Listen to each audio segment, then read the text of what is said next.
আসসালামু আলাইকুম সম্মানিত ভিউয়ার্স, আমি আবারও চলে আসলাম আমাদের একটি নিউ প্রজেক্টে। এখানে আমরা কী ধরনের কাজগুলো করছি সেগুলো আজকে আপনাদের সামনে তুলে ধরবো। তো এখানে দেখতে পাচ্ছেন একটি হল রুমের ভিতরে খুবই চমৎকার একটি সিলিংয়ের কাজ করা হয়েছে। এখানে দেখেন, এটা একটি 18x20 একটি রুম। এখানে এই রুমটার ভিতরে আমরা এই যে সিলিংয়ের কাজগুলো করছি দেখেন, এটা একটা রাউন্ড সিলিং বলা হয়। এটা সিম্পলের ভিতরে খুবই চমৎকার একটা সিলিং। যারা ডিজাইন চয়েস করেন না, একবারে সিম্পল প্লেন চয়েস করেন, তারা চাইলে আপনাদের ডাইনিং এবং ড্রয়িং রুমে এ ধরনের ডিজাইনগুলো করে নিতে পারেন এবং 10-12 ফিট রুমের ভিতরে এই কাজগুলো করে নিতে পারেন। দেখেন এই ডিজাইনটা, এটা খুবই চমৎকার একটি ডিজাইন। এখানে আমরা এটা সিঁড়ির রুমের উপরে কাজটা করেছি এবং আমরা ভিতরে কাজগুলো দেখাবো। আমরা ভিতরের দিকে কি কাজগুলো করছি সেগুলো অবশ্যই আপনাদেরকে দেখাবো।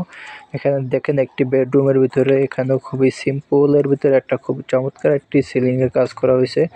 এই প্রজেক্টটি আমাদের মোটামুটি একটি বড় একটি প্রজেক্ট। এখানে আমরা অনেকগুলো কাজ করেছি।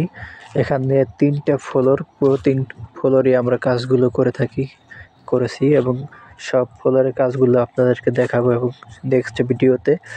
তো যারা এ ধরনের কাজ করতে চান, যোগাযোগ করতে চান, তারা অবশ্যই আমাদের সাথে যোগাযোগ করবেন। ইমো হোয়াটসঅ্যাপ নাম্বার স্ক্রিনে দেয়া আছে।